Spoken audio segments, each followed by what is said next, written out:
Puji Tuhan, saya sampaikan selamat sore menjelang malam dan salam sejahtera dalam Tuhan Yesus. Haleluya. Bersyukur kita boleh kembali bersama-sama beribadah sore hari ini. Kita yakin bahwa ibadah yang disertai dengan rasa syukur itu besar kuasanya. Mari kita akan belajar dari firman Tuhan. Kita membaca di Kisah Rasul pasal yang ke-8. Kisah Rasul pasal yang ke-8. Kita akan membaca ayat 4 sampai ayat yang ke-25. Ayat-ayat ini menceritakan penginjilan yang dilakukan oleh Filipus, Petrus dan Yohanes di daerah Samaria. Demikian firman Tuhan. Mereka yang tersebar itu menjelajah seluruh negeri itu sambil memberitakan Injil. Dan Filipus pergi ke suatu kota di Samaria dan memberitakan Mesias kepada orang-orang di situ. Ketika orang banyak itu mendengar pemberitaan Filipus dan melihat tanda-tanda yang diadakannya, mereka semua dengan bulat hati menerima apa yang diberitakannya itu. Sebab dari banyak orang yang kerasukan roh jahat, keluarlah roh-roh itu sambil berseru dengan suara keras, dan banyak juga orang lumpuh dan orang timpang yang disembuhkan. Maka sangatlah besar sukacita dalam kota itu. Seorang yang bernama Simon telah sejak dahulu melakukan sihir di kota itu dan mentakjubkan rakyat Samaria, serta berlagak seolah-olah ia seorang yang sangat penting. Semua orang besar kecil mengikuti dia dan berkata, "Orang ini adalah kuasa Allah yang terkenal sebagai kuasa besar." Dan mereka mengikutinya karena sudah lama ia mentakjubkan mereka oleh perbuatan sihirnya. Tetapi sekarang mereka percaya kepada Filipus yang memberitakan Injil tentang kerajaan Allah dan tentang nama Yesus Kristus, dan mereka memberi diri dibaptis, baik laki-laki maupun perempuan. Simon sendiri juga menjadi percaya, dan sesudah dibaptis, ia senantiasa bersama-sama dengan Filipus dan takjub ketika ia melihat tanda-tanda dan mujizat-mujizat besar yang terjadi. Ketika rasul-rasul di Yerusalem mendengar bahwa tanah Samaria telah menerima firman Allah, mereka mengutus Petrus dan Yohanes ke situ. Setibanya di situ, kedua rasul itu berdoa supaya orang-orang Samaria itu beroleh Roh Kudus. Sebab Roh Kudus belum turun di atas seorang pun di antara mereka, karena mereka hanya dibaptis dalam nama Tuhan Yesus. Kemudian keduanya menumpangkan tangan di atas mereka, lalu mereka menerima Roh Kudus. Ketika Simon melihat bahwa pemberian Roh Kudus terjadi oleh karena rasul-rasul itu menumpangkan tangannya, ia menawarkan uang kepada mereka, serta berkata, "Berikanlah juga kepadaku kuasa itu, supaya jika aku menumpangkan tanganku di atas seseorang, ia boleh menerima Roh Kudus." Tetapi Petrus berkata kepadanya, "Binasalah, kiranya uangmu itu bersama dengan engkau, karena engkau menyangka bahwa engkau dapat membeli karunia Allah dengan uang. Tidak ada bagian atau hakmu dalam perkara ini, sebab hatimu tidak lurus di hadapan Allah. Jadi bertobatlah dari kejahatanmu ini dan berdoalah kepada Tuhan supaya Ia mengampuni niat hatimu ini. Sebab kulihat bahwa hatimu telah seperti empedu yang pahit dan terjerat dalam kejahatan." Jawab Simon, "Hendaklah kamu berdoa untuk aku kepada Tuhan, supaya kepadaku jangan kiranya terjadi segala apa yang telah kamu katakan itu." Setelah keduanya bersaksi dan memberitakan firman Tuhan, kembalilah mereka ke Yerusalem, dan dalam perjalanannya itu mereka memberitakan Injil dalam banyak kampung di Samaria. Haleluya. Puji Tuhan. Bapak Ibu Saudara yang dikasihi oleh Tuhan, kita telah membaca bersama bagaimana ayat-ayat ini menceritakan pemberitaan Injil Yesus Kristus sampai keluar perbatasan Yerusalem. Ingat, Kisah Rasul pasal 1 ayat yang ke-8 dituliskan, kamu akan menerima Roh Kudus, kamu akan menerima kuasa kalau Roh Kudus turun ke atas kamu, dan kamu akan menjadi saksiku di Yerusalem, di Yudea, di Samaria, dan sampai ke ujung bumi. Kita telah membaca di Alkitab bagaimana Yerusalem dimenangkan oleh Tuhan, dan sekarang kita melihat Injil diberitakan sampai ke Samaria. Injil diberitakan sampai keluar perbatasan Yerusalem atau di luar perbatasan orang-orang Yahudi. Kita membaca pertama-tama Filipus yang melakukan itu, ada begitu banyak jiwa bertobat dan diselamatkan. Kemudian para rasul mengutus Petrus dan Yohanes untuk meneguhkan pelayanan Filipus, dan mereka kembali dari pelayanannya sambil memberitakan Injil di kampung-kampung Samaria. Bapak Ibu, apakah pemberitaan Injil itu penting bagi kita? Amin. Siapa di sini yang menjadi Kristen karena pemberitaan Injil?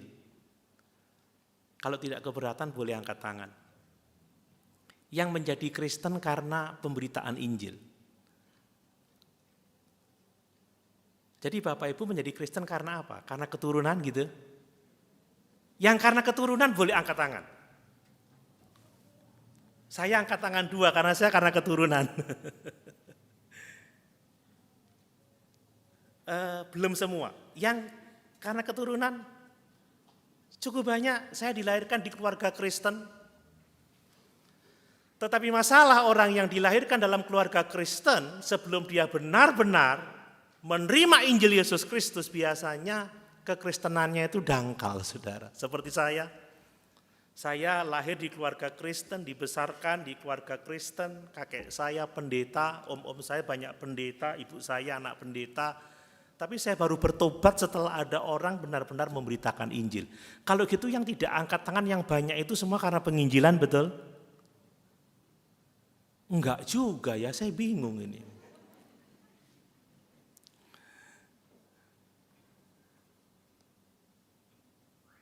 Yang penting kita semua yakin penginjilan itu penting, amin.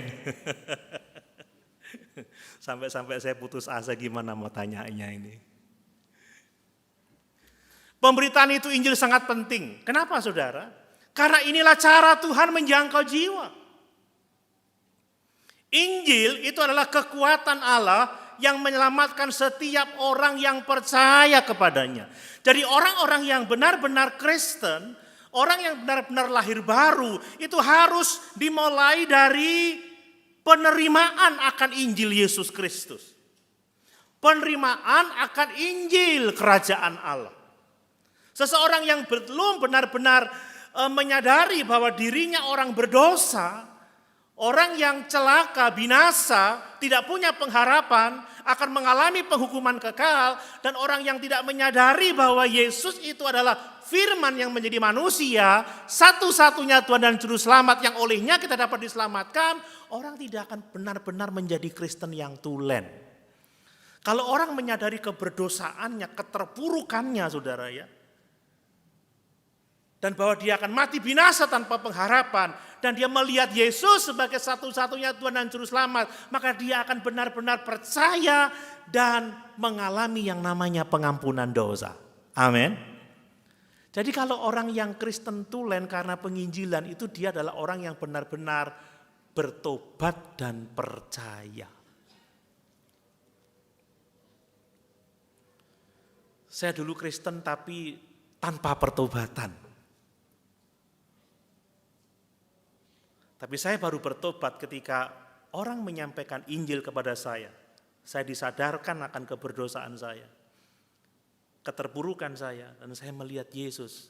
Saya dibuka mata rohani saya, dia satu-satunya Tuhan. Saya terima dia, saya beriman, saya bertobat, saya lahir baru. Dan sampai sekarang saya melayani Tuhan. Jadi pemberitaan Injil itu sangat penting. Amin Bapak Ibu. Tanpa pemberitaan Injil, tidak akan ada orang yang dijangkau untuk diselamatkan. Kita boleh berdoa untuk mendoakan orang supaya orang terima Yesus, tapi kalau Injil tidak diberitakan, maka tidak ada seorang pun yang akan mengenal Yesus dan dapat diselamatkan. Ingat kata Paulus, bahwa setiap orang yang berseru kepada nama Yesus, dia akan diselamatkan. Tetapi bagaimana orang akan berseru kepada Yesus kalau dia tidak mendengar tentang Yesus? Kalau dia tidak pernah belajar tentang Yesus? Lalu bagaimana orang akan mendengar tentang Yesus, belajar tentang Yesus, tetapi tidak ada orang yang memberitakannya, tidak ada orang yang mengajarkannya. Dan bagaimana ada orang yang akan mengajarkannya kalau tidak ada yang diutus untuk memberitakan Injil itu. Makanya sungguh sangat indah sepak terjang orang yang memberitakan Injil. Amin. Sungguh berharga di mata Tuhan orang-orang yang mengajarkan firman Allah. Makanya saudara, di tengah-tengah dunia yang saat ini begitu gandrung dengan kemakmuran, dengan teologi yang sukses, saya ini kekeh memberitakan firman, karena hanya firmanlah yang bisa mengubah kehidupan seseorang. Saya dulu memulai pelayanan di Mangli itu saudara, hanya beberapa orang saja. Saya tidak melakukan pendekatan yang sifatnya seperti pendekatan duniawi begitu. Saya hanya mengajarkan firman, saya hanya mengkhotbahkan Alkitab saja, saya memberitakan Injil, karena saya tahu Injil lah yang adalah kekuatan Allah yang menyelamatkan kita, yang merubah hidup kita. Amin saudara. Yang menguatkan kita, hanya itu saja. Dan sampai hari ini saudara, pekerjaan Tuhan berjalan dan ada jiwa-jiwa yang dimenangkan. Mari kita sepakat dulu, sebelum kita membahas tentang pemberitaan Injil di Samaria ini, bahwa pemberitaan Injil itu sangat penting. Amin. Sebab Injil adalah kekuatan Allah, satu-satunya kekuatan Allah yang dapat menyelamatkan setiap orang yang percaya. Firmanlah yang mengubah hidup. Firmanlah yang dapat menjadikan kita manusia baru. Kita dilahirkan oleh benih firman Allah, bukan dari yang lain. Makanya benar kata firman Tuhan melalui Rasul Petrus, bertumbuhlah di dalam pengenalan akan Allah dan Tuhan Juru Selamat kita Yesus Kristus. Karena memang keselamatan itu adalah soal mengenal Allah, mengenal kebenaran, dan beroleh hidup dalam Allah, beroleh hidup dalam kebenaran itu.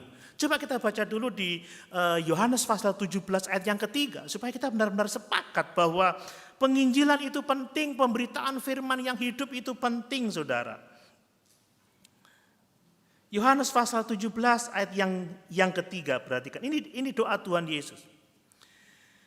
Inilah hidup yang kekal itu, yaitu bahwa mereka mengenal satu-satunya Allah yang benar dan mengenal Yesus Kristus yang telah Engkau utus. Amin. Bagaimana orang bisa mengenal Allah kalau tidak ada pemberitaan firman, tidak ada pemberitaan Injil?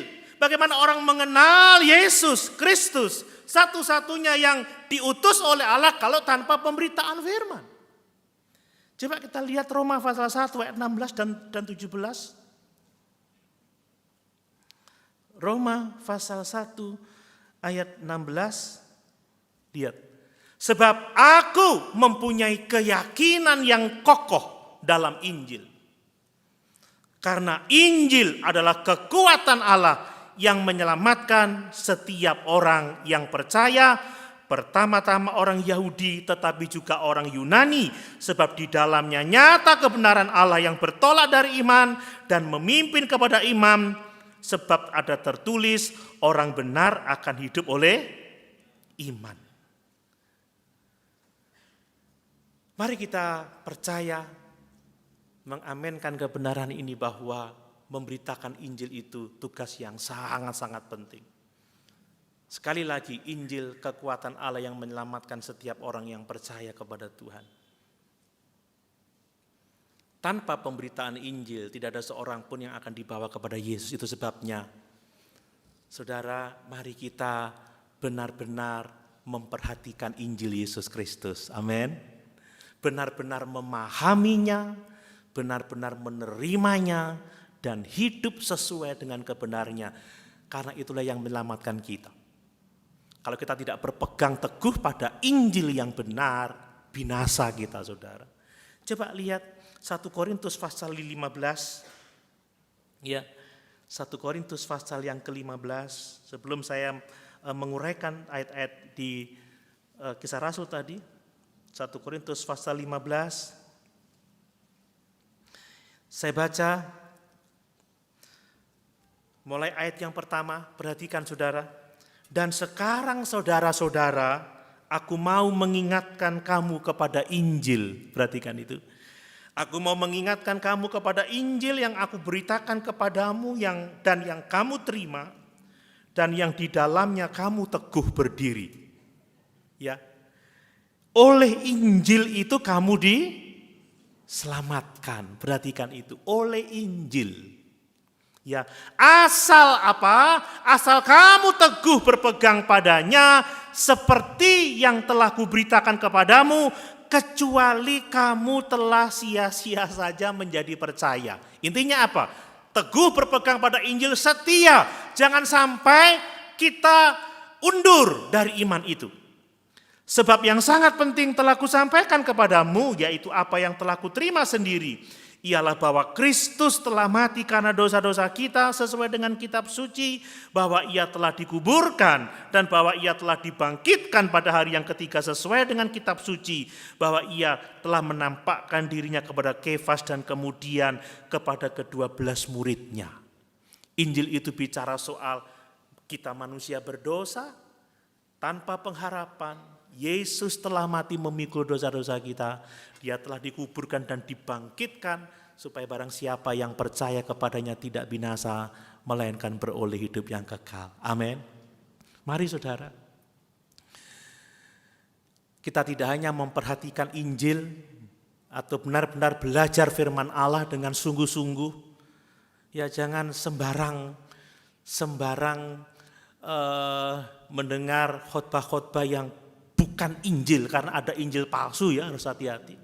Dan mari kita juga mau setia memberitakan Injil. Ini yang akan saya khotbahkan saudara, bahwa Tuhan mau kita memahami pemberitaan Injil itu sangat penting, dan bahwa kita sebagai orang-orang yang telah diselamatkan karena Injil itu, kita mau memberitakan Injil apapun situasi yang kita hadapi. Sebab Injil adalah kekuatan Allah yang menyelamatkan setiap orang yang percaya kepadanya. Amin. Coba kita lihat yang pertama saudara. Bagaimana kita harus memberitakan Injil. Ya. Sebab Injil itu adalah kekuatan Allah yang menyelamatkan setiap orang yang percaya. Bapak Ibu, kalau kita membaca di Kisah Rasul pasal 1 ayat yang ke-8, coba kita baca ayat itu. Kisah Rasul pasal 1 ayat yang ke-8. Saya membaca lagi untuk kita sekalian. Tetapi kamu akan menerima kuasa kalau Roh Kudus turun ke atas kamu. Dan kamu akan menjadi saksiku di mana? Di Yerusalem dan di seluruh Yudea dan Samaria dan sampai ke ujung bumi. Dari ayat ini kita bisa tahu bahwa hanya ada satu Injil tetapi untuk semua orang. Amin. Untuk semua orang. Mulai dari Yerusalem, orang-orang Yahudi, Yudea, Samaria, bahkan sampai ke ujung bumi. Jadi hanya ada satu Injil tetapi untuk semua orang, dari manapun asalnya, apapun budayanya, apapun latar belakang hidupnya, Injil itu hanya ada satu dan untuk semua orang. Dan bagi saya ini adalah bukti yang sangat kuat bahwa Injil itu datangnya dari Allah, saudara. Injil itu untuk segala bangsa. Amin, saudara. Dan semua orang yang mau percaya kepada Injil, dia diselamatkan. Hidupnya diperbaharui, dia dilahirkan kembali oleh karena anugerah dan iman kepada Injil itu. Dan dari teks yang kita baca, bahwa ternyata Injil itu tidak hanya diam di Yerusalem atau sampai ke Yudea, tetapi sudah sampai ke Samaria dan pada akhirnya sampai ke ujung bumi. Karena memang Injil itu adalah untuk segala bangsa, apapun budayanya, apapun latar belakang mereka. Saudara, kembali ke Kisah Rasul pasal yang ke-8, saudara. Telah terjadi permusuhan antara orang-orang Yahudi dan orang Samaria itu bertahun-tahun, saudara ya. Pada zaman Yesus, orang Yahudi itu tidak bicara sama orang Samaria, saudara. Kata orang Jerman gak wawuh gitu ya. Ya, mereka nggak akur gitu ya, tidak akur seperti itu. Bahkan mereka kalau mau pergi ke Galilea, dari Galilea mau ke Yerusalem dan sebaliknya, mereka tuh nggak mau melalui Samaria karena najis. Orang Samaria itu adalah bukan lagi Yahudi yang sifatnya murni, sudah campur, saudara, campur. Jadi mereka tidak bisa menerima orang Samaria ini. Dan ketika Yesus mengutus ke-12 muridnya untuk memberitakan Injil, Yesus melarang mereka untuk melarang mereka ke Samaria. Karena pasti itu akan menjadi masalah bagi mereka, mereka belum siap.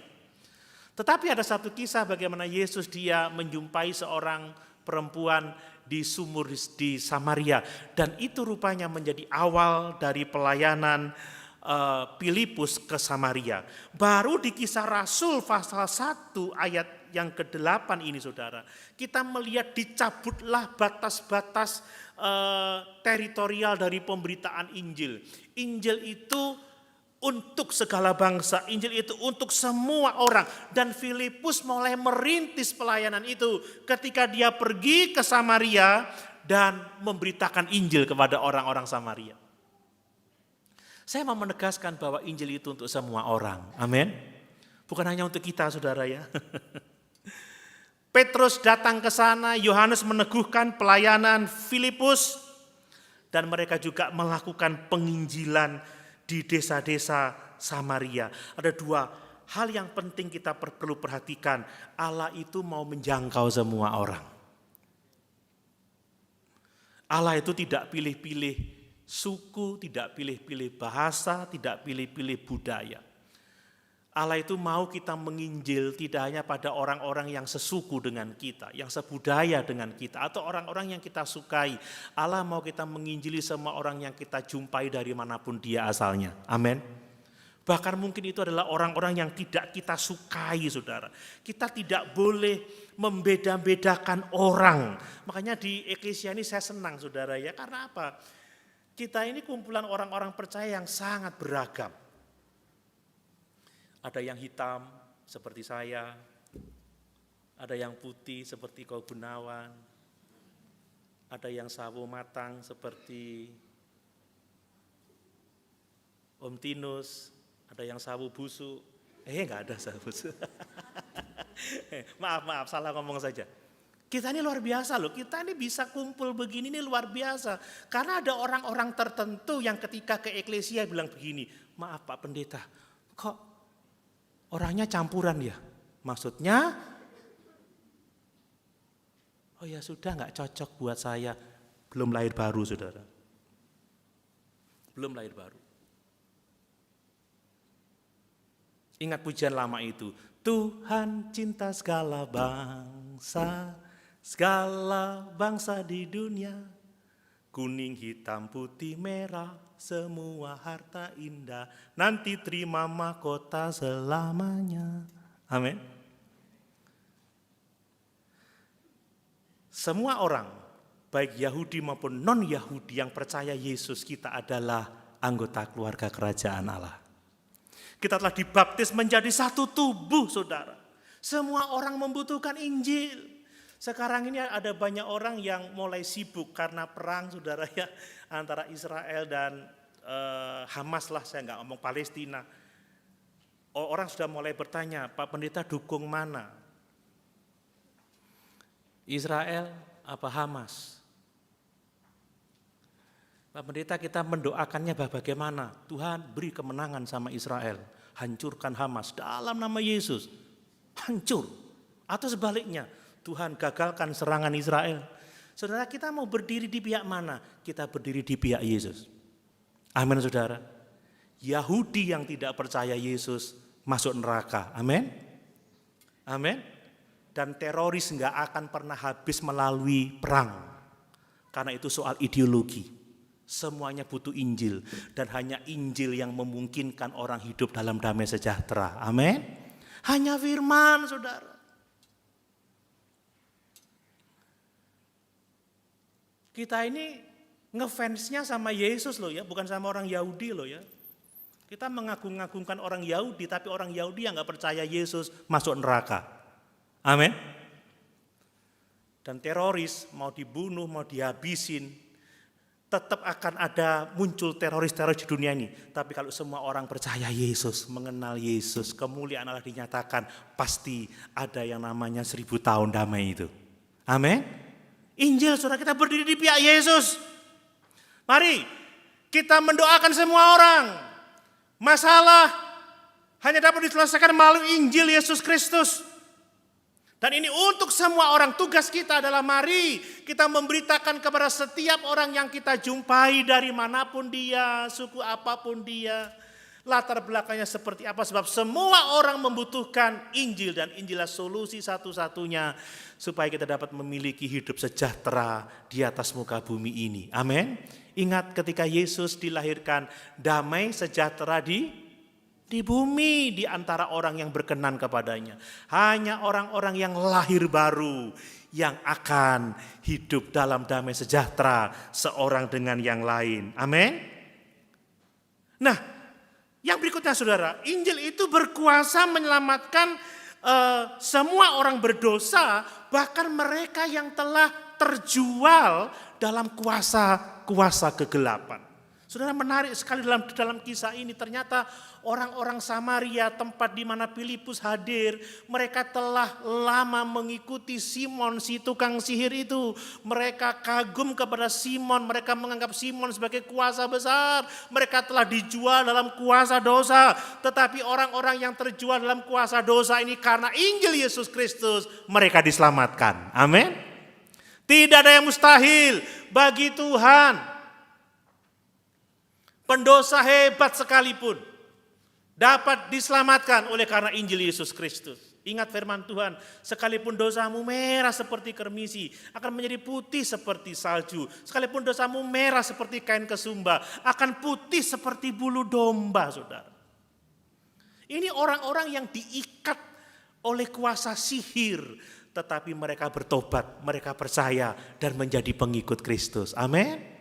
Mungkin Bapak Ibu sedang frustasi menghadapi keluarga, yang sepertinya ini sudah dikuasai oleh setan, ini nggak bisa bertobat, ini ya sukanya menyembah berhala-berhala. Saudara, kalau engkau setia memberitakan Injil, tidak ada yang mustahil bagi Tuhan, tidak ada yang mustahil bagi orang percaya. Amin.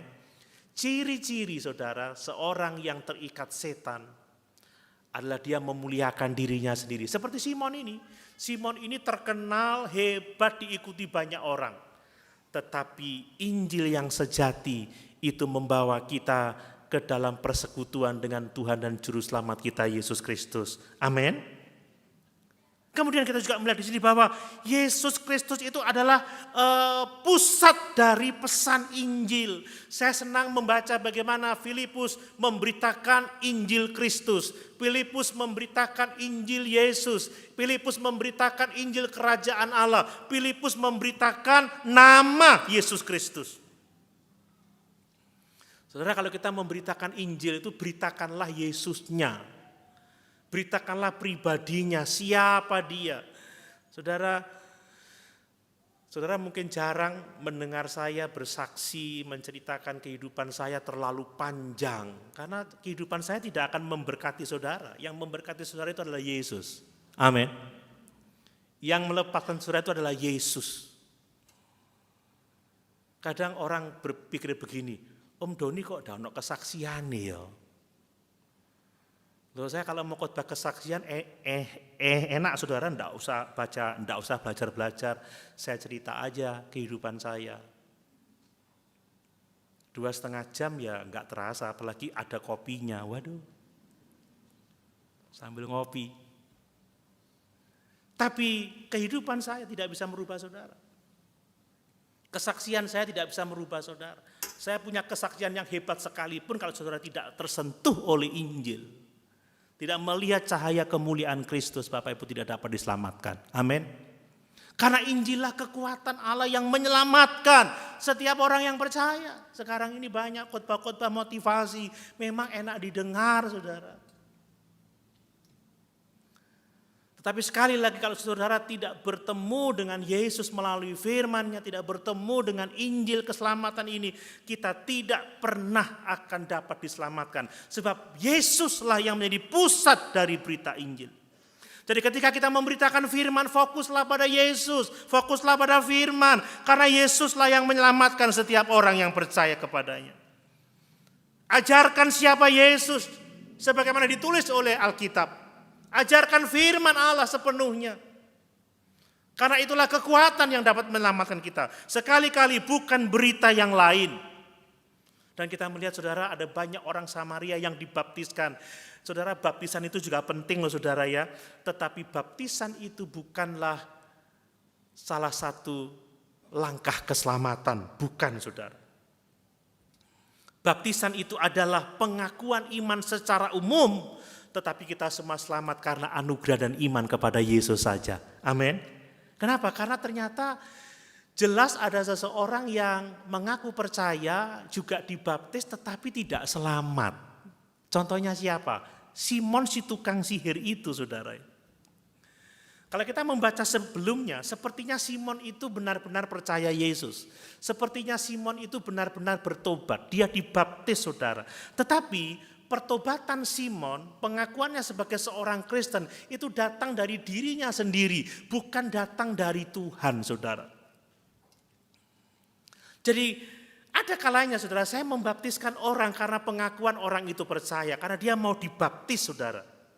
Tetapi kalau pertobatan itu tidak sungguh-sungguh datang dari Injil, datang dari firman, datang dari karunia Allah, maka biasanya seringkali itu tidak berdampak dalam hidupnya. Perhatikan saudara, ketika Petrus dan Yohanes datang ke Samaria, kemudian Simon melihat bagaimana Petrus dan Yohanes menumpangkan tangan kepada orang-orang percaya dan mereka penuh dengan Roh Kudus, sepertinya ada tanda bahasa roh sekalipun tidak dicatat.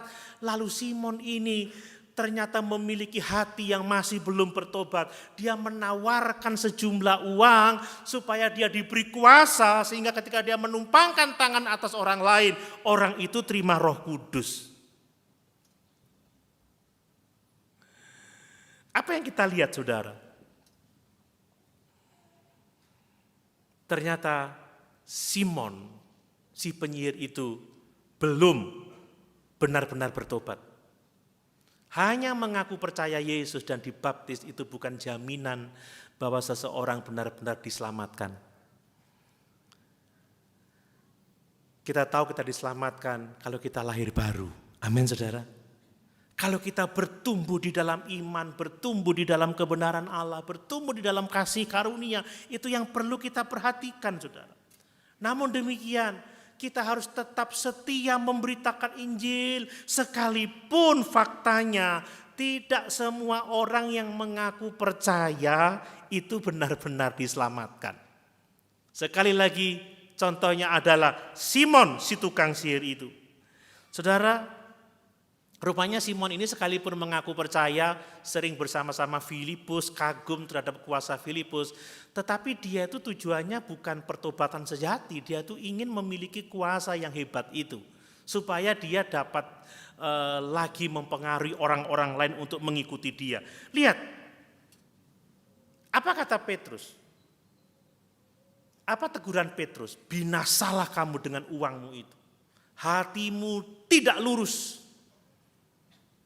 Hatimu pahit seperti empedu. kamu mengaku percaya, kamu memberi diri dibaptis, tetapi sesungguhnya kamu tidak bertobat sama sekali. Bertobatlah dan berdoalah supaya Tuhan mengampuni niat jahatmu itu. Saudara, ternyata ada orang-orang yang mengaku percaya, orang-orang yang sudah dibaptis tetapi belum bertobat. Nah, ini yang harus kita waspada. Amin, saudara. Jangan sampai kita kecewa seperti Matius 7 menuliskannya. Bukan setiap orang yang berseru kepadaku Tuhan, Tuhan yang masuk dalam kerajaan Bapakku, tetapi mereka yang melakukan kehendak Bapakku yang di surga.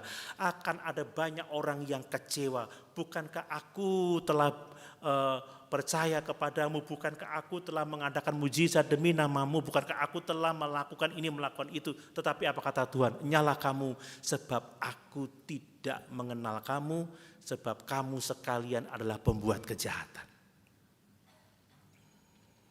Hati-hati jangan kita menjadi orang-orang seperti Simon si tukang sihir itu.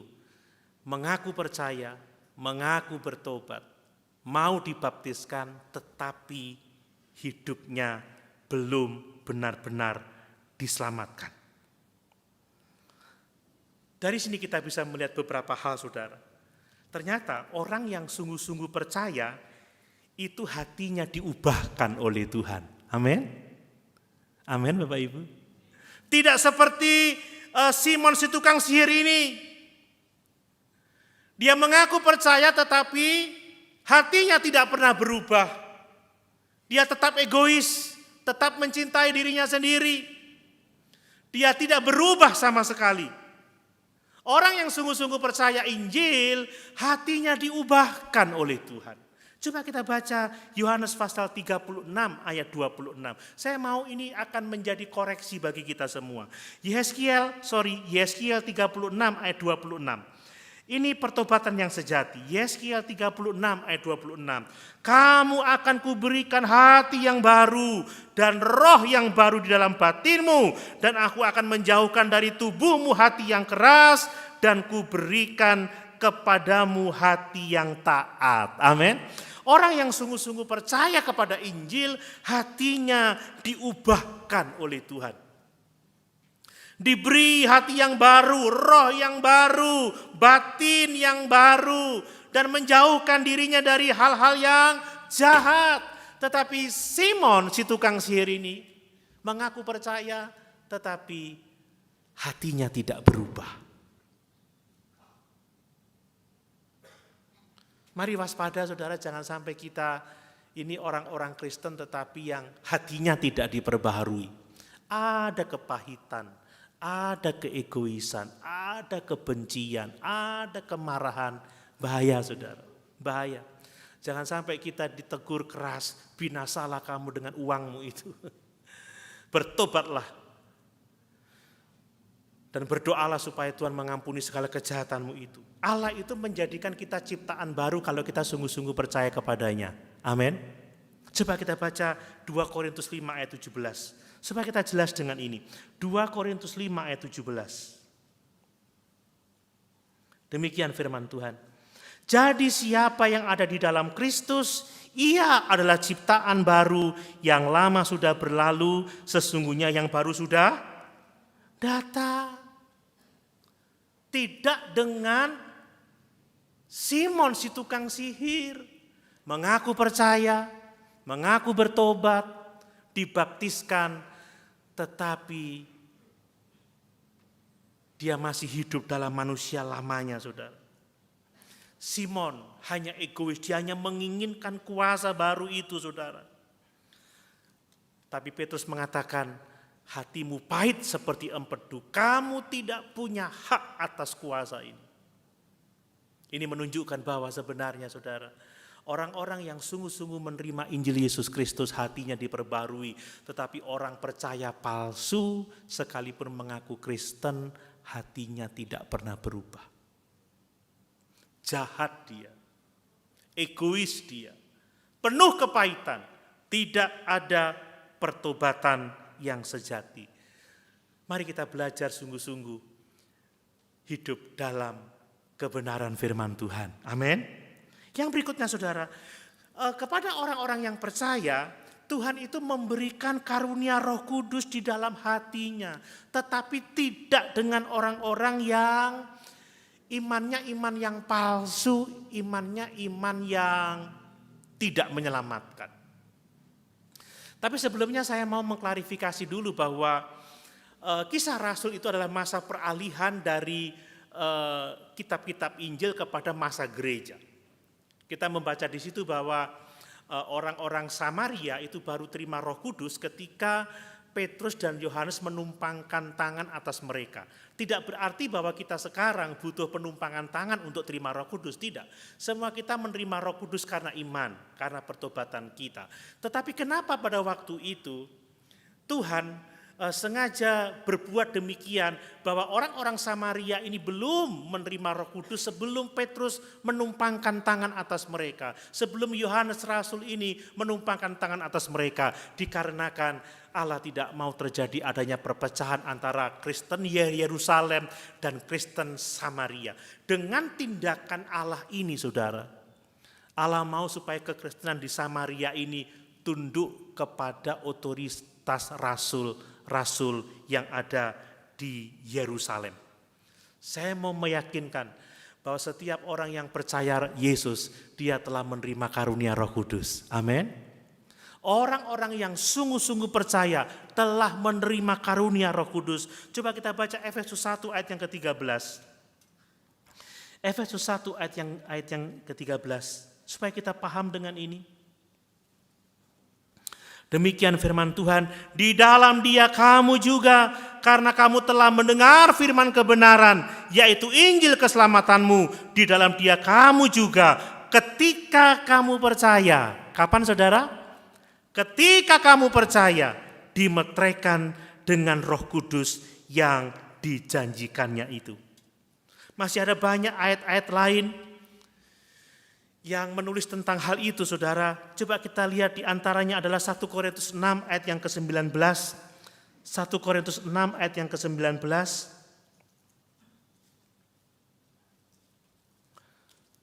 Perhatikan, atau tidak tahukah kamu bahwa tubuhmu adalah bait Roh Kudus yang diam di dalam kamu, Roh Kudus yang kamu peroleh dari Allah, dan bahwa kamu bukan milik kamu sendiri, sebab kamu telah dibeli dan harganya telah lunas dibayar. Karena itu muliakanlah Allah dengan tubuhmu. Saudara, percaya tubuh kita bait Roh Kudus? Amin. Percaya Roh Kudus ada di dalam kita? Amin. Kalau Roh Kudus ada di dalam kita, itu membuktikan bahwa kita adalah orang-orang yang sungguh-sungguh percaya Yesus. Tetapi berbeda dengan orang-orang yang tidak sungguh-sungguh percaya kepada Yesus. Seperti Simon si penyihir ini.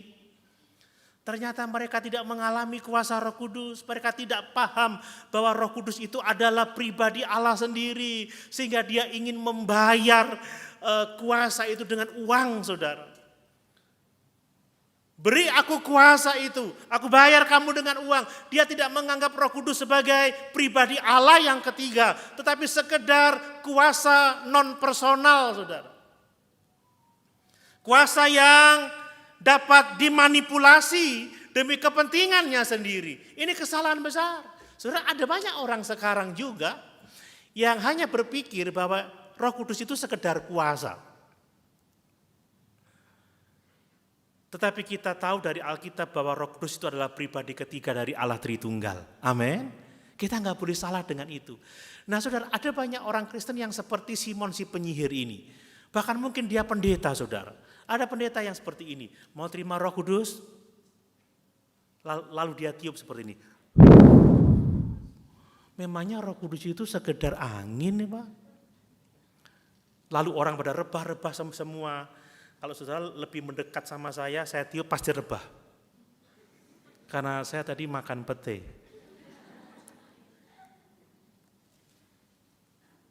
Aneh kan?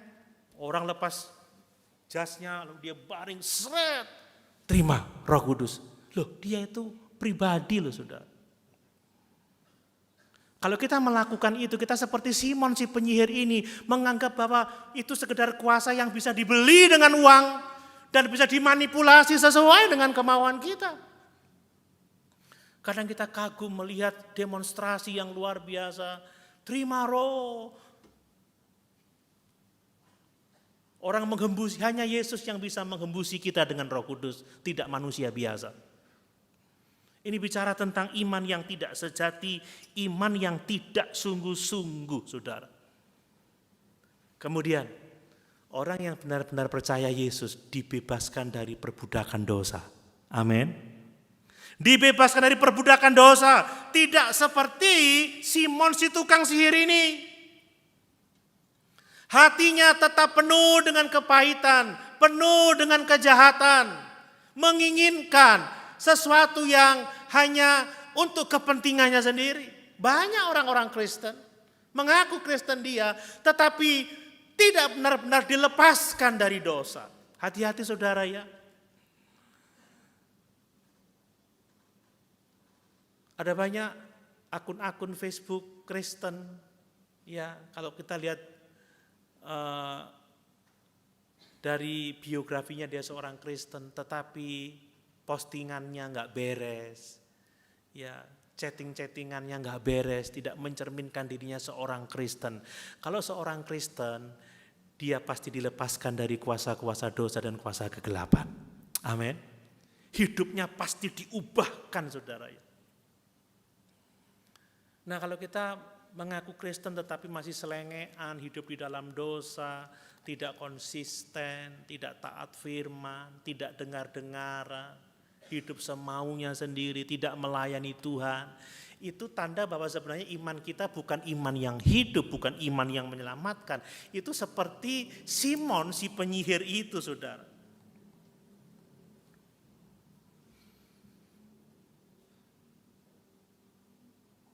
Orang yang sungguh-sungguh percaya Yesus, dia pasti bertobat. Tidak seperti Simon si tukang sihir. Dia sama sekali belum bertobat. Ingat ketika Petrus mengatakan, bertobatlah kamu dan berdoalah supaya Tuhan mengampuni niat jahatmu. Simon tidak merespon dengan pertobatan, tetapi dia bilang apa? Tolong doakan aku supaya apa yang kamu katakan itu tidak menimpa aku. Saya tidak melihat pertobatan yang sejati, saudara. Bagaimana dengan hidup kita? Apakah kita sungguh-sungguh bertobat karena Injil Yesus Kristus, atau kita hanya sekedar mengaku percaya tetapi tetap hidup di dalam dosa, hidup di dalam keinginan daging, dan yang menuntun kita kepada malapetaka. Yang terakhir, saudara, kita harus memberitakan Injil apapun situasinya. Amin. Yang menarik bagi saya adalah bahwa Injil diberitakan pada saat mereka mengalami aniaya. Filipus tahu dengan pasti bagaimana Saulus telah menggerakkan aniaya kepada orang-orang percaya. Saulus mendatangi rumah-rumah orang Kristen, menyeret mereka, memenjarakan mereka, bahkan membunuh mereka. Tetapi mereka pergi dengan memberitakan Injil. Mereka pergi dengan menjangkau jiwa-jiwa. Ini satu hal yang sangat luar biasa. Karena apa? Mereka mengalami keselamatan itu. Mereka mengalami hidup yang kekal. Dan mereka mau menjadi berkat supaya ada jiwa-jiwa yang diselamatkan oleh karena berita Injil itu. Amin. Saudara, ternyata yang memberitakan Injil keluar Yerusalem itu bukan para rasul loh ya. Semua rasul tetap tinggal di Yerusalem. Filipus adalah salah seorang diaken yang diangkat oleh para rasul dalam Kisah Rasul pasal yang ke-6. Dan bukan para rasul yang menyebarkan Injil sampai keluar perbatasan Yerusalem, tetapi semua orang yang sungguh-sungguh percaya kepada Yesus. Apa yang saya mau katakan malam hari ini? Bahwa penginjilan bukanlah semata-mata tugas pendeta, tapi penginjilan adalah tugas semua orang yang percaya kepada Yesus. Amin, Bapak Ibu. Mari kita sepakat, pemberitaan Injil itu sangat penting. Amin.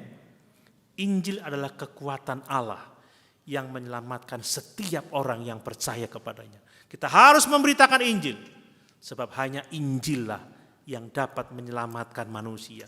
Bahkan manusia yang terikat oleh kekuatan setan sekalipun dapat diselamatkan oleh Injil. Mari kita juga tetap setia memberitakan Injil sekalipun ada orang-orang yang mengaku percaya namun tidak sungguh-sungguh diselamatkan. Mari kita mengoreksi diri kita, jangan sampai kita seperti Simon si tukang sihir. Kita mengaku percaya, kita mengaku mengikut Yesus, kita dibaptiskan, tetapi sesungguhnya tidak ada perubahan dalam hati kita, tidak ada pertobatan, tidak ada pembaharuan hidup. Mari kita benar-benar percaya, bertobat, lahir baru, dan menerima karunia Roh Kudus itu. Dan mari kita memberitakan Injil, apapun situasinya. Sebab penginjilan bukan tugas orang-orang khusus, orang-orang tertentu. Penginjilan adalah tugas bagi setiap orang yang percaya kepadanya. Amin. Mungkin dalam keluarga saudara masih ada sanak famili yang belum percaya Yesus, beritakan Injil. Ada teman-teman dekat kita, sahabat kita, siapapun orang yang kita jumpai, dari suku bangsa manapun juga, dari budaya apapun juga, beritakanlah Injil. Sebab Injillah kekuatan Allah yang menyelamatkan setiap orang yang percaya kepadanya. Amin. Sama-sama kita berdiri.